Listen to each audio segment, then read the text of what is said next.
Когда эта женщина обнаружила в мусорном баке грязную, потрепанную кошку, она была потрясена. Трудно было поверить, что кто-то мог выбросить такое прекрасное животное. Но этот момент был только началом. То, что она обнаружила несколько дней спустя, было еще более удивительным. Все началось холодным зимним вечером. Когда она вышла на улицу, чтобы, как обычно, вынести мусор, что-то заставило ее остановиться. Тишина. Воздух был тих, неподвижен и холоден, но затем тишину нарушило слабое мяуканье. Он был негромким, но продолжительным, тихий плач, от которого у нее защемило сердце. Самым странным было то, что он доносился как будто отовсюду одновременно. Ледяные стены переулка отражали звук, не давая возможности определить, откуда он исходит на самом деле. Она действовала быстро. Достав телефон, она нажала на кнопку фонарика. Луч света прорезал темноту, осветив темные стены и грязные мусорные баки вокруг нее. Она внимательно осмотрела каждый угол, пытаясь найти кошку. Но на площадке было пусто. Не было никаких признаков движения ни между банками, ни под коробками. Однако это тихое мяуканье продолжалось, и оно начинало ее раздражать. Так где же она пряталась? Затем ее взгляд упал на один из мусорных баков. Он был грязным, покрытым копотью и издавал запах, от которого у нее скрутило живот. Но это было единственное место, которое можно было проверить. Если кот где-то и был, то он должен был быть там. Она колебалась всего секунду, затем подошла ближе, ее сердце билось быстрее с каждым шагом. Запах был ужасный, и у нее защипало в глазах, но она протиснулась внутрь и перегнулась через край, чтобы заглянуть внутрь. То, что она увидела, заставило ее замереть. Из-за всего этого отвратительного мусора на нее уставилась пара ярко-зеленых глаз. Там, погребенная под этим мусором, была маленькая кошечка со спутанной шерстью и испуганным личиком. Оно выглядело хрупким и несчастным, но в том, как оно смотрело на нее, было что-то обнадеживающее, как будто оно держалось, ожидая, что кто-то проявит заботу. Недолго думая, она протянула руку к кошке, словно обещая что-то. Но бедняжке было слишком плохо. Ее пальцы едва касались края банки, и как бы сильно она ни наклонялась и не вытягивалась на цыпочках, ей не удавалось подобраться достаточно близко.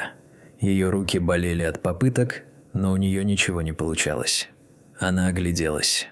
Было уже поздно и холодно, а улица была пуста. На улице никого не было, и она знала, что ничего хорошего из этого не выйдет, если она постучит в чью-нибудь дверь и попросит помочь вытащить кошку из мусорного бака посреди ночи. Поэтому она стояла там, быстро соображая, чтобы придумать получше. Смогла бы она заставить кошку запрыгнуть на мусорный пакет? Если бы у нее получилось, может быть, тогда она смогла бы его схватить. С этой мыслью женщина бросилась обратно в дом и вернулась с маленьким печеньем. Она осторожно помахала им перед мордочкой кошки. Как только малышка перевела взгляд на лакомство, она осторожно обошла мусорное ведро по краю, пока не оказалась прямо над стопкой грязных смятых пакетов. Ноги. Запах был ужасный, действительно ужасный. Но она справилась с собой. Она должна была помочь этой кошке.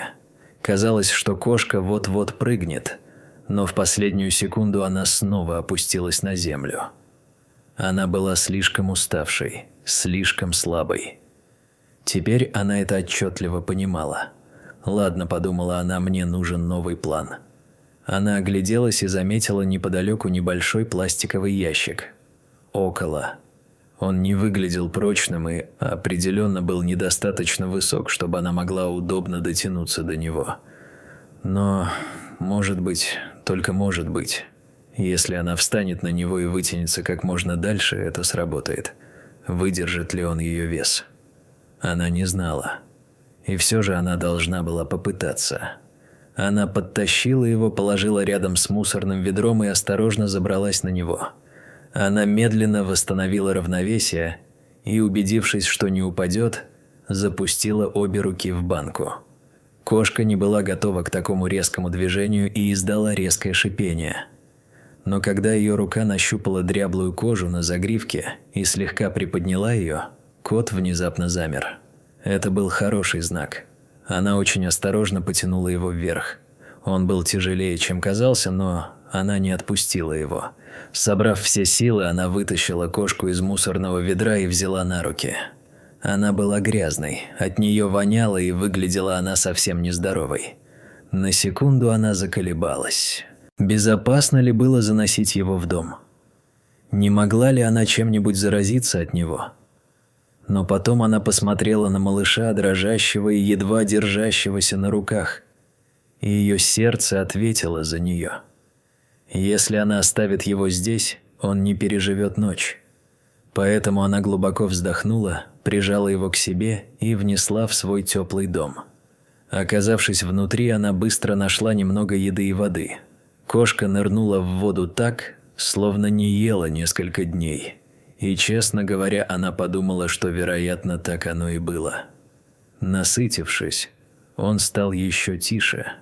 Почти не шевелился, просто наблюдал за ней широко раскрытыми усталыми глазами.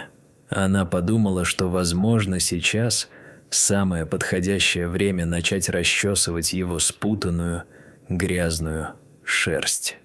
Собрав все свое терпение, она часами осторожно разгребала сучки и грязь. Бедняжка была слишком слаба, чтобы сопротивляться, и даже не издала ни звука, когда она быстро искупала ее в чуть теплой воде. Когда кошка наконец была вымыта и немного успокоилась, она дала ей имя Марта. И все же, даже после всего случившегося, Марта выглядела встревоженной. Ее маленькие усики подергивались, и она слегка дрожала, показывая, насколько напуганной и неуверенной она все еще себя чувствовала. Обеспокоенная и полная вопросов, женщина решила, что на следующий день первым делом отведет Марту к специалисту. А пока она постелила ей уютную постель в пустой коробке, аккуратно застелив ее мягкими полотенцами. Когда она осторожно положила Марту внутрь, кошка совсем не сопротивлялась. Она просто свернулась в тугой комочек, явно испуганная и неуверенная. Сердце женщины сжалось от боли. Что за жизнь прожила эта кошка? Что вызвало у нее такой страх? На следующий день они зашли к грумеру, и именно тогда женщина наконец начала получать ответы на некоторые вопросы. Уши. Спутанную шерсть Марты сбрили, что принесло ей настоящее облегчение и дало возможность начать все сначала, в чем она так нуждалась. В тот момент, когда весь этот тяжелый спутанный пух был снят, Марта как будто наконец смогла дышать. Она больше не выглядела грязной, и тот ужасный запах мусора, который сохранялся на ее теле даже после ванны, наконец-то исчез. Когда грумер осторожно провел ножницами по ее телу, была видна не только шерсть. Под всем этим женщина заметила то, чего никак не ожидала. Увеличившийся круглый живот. Сначала она подумала, что, возможно, Марта просто съела слишком много. В конце концов, накануне вечером она съела большую миску корма. А для кошки, которая, вероятно, голодала, возможно, ее желудок просто не был готов к такому количеству пищи сразу. Но время шло, а ничего не менялось. Марте, казалось, не было неловко, просто она была наелась. И когда она не пошла в туалет, беспокойство женщины вскоре снова усилилось. Она решила, что пришло время обратиться к ветеринару. Ветеринару не потребовалось много времени, чтобы понять это. После быстрого осмотра он посмотрел на нее со спокойной уверенностью. Марта не была больна. Она была беременна. И не только на ранних сроках. Роды должны были начаться со дня на день. Женщина была ошеломлена. Она посмотрела на Марту, свернувшуюся калачиком на смотровом столе, и почувствовала, как у нее замерло сердце. Как эта крошечная, хрупкая кошечка выжила на холоде, вынашивая малышей. Ветеринар подтвердил это. 3 котят были на подходе. Что еще более удивительно, он сказал женщине, что Марта родилась вовсе не случайно. На ее теле были видны следы предыдущих прививок, а на коже не было шрамов и царапин, которые бывают у большинства уличных кошек. Было ясно, что кто-то когда-то заботился о ней, пока не перестал. Оно. Каким бы душераздирающим это ни было, правда стала очевидной. Кто-то узнал, что Марта беременна, и выбросил ее как мусор, не желая возиться с мусором. Вот так она и оказалась в том мусорном баке, грязная, замерзшая и все еще пытающаяся защитить жизнь внутри себя. Женщина потеряла дар речи. Она почувствовала, как ее захлестывает волна эмоций. Печаль, гнев, желание защитить. Эта маленькая кошечка не просто боролась за выживание. Она все это время тихо и мужественно вынашивала новую жизнь. А теперь все изменилось. Маленькая семья росла внутри нее. Марта была скрыта под слоями грязи и спутанной шерсти. Теперь, когда все это исчезло, женщина наконец смогла увидеть то, что было там всегда. Она испытывала сильное чувство ответственности не только за Марту, но и за те крошечные жизни, которые скоро появятся на свет. Теперь она должна была стать их защитницей, их надежным убежищем. Когда они вернулись домой от ветеринара, женщина поняла, что Марте нужно где-то отдохнуть. Вчерашняя коробка была слишком маленькой и недостаточно мягкой для кошки, которая вот-вот должна была родить. Поэтому она собрала кучу старых полотенец и соорудила уютную постель прямо рядом с радиатором, где было тепло. Рядом она поставила миску с едой и поилку, чтобы Марте не пришлось далеко ходить с таким грузом.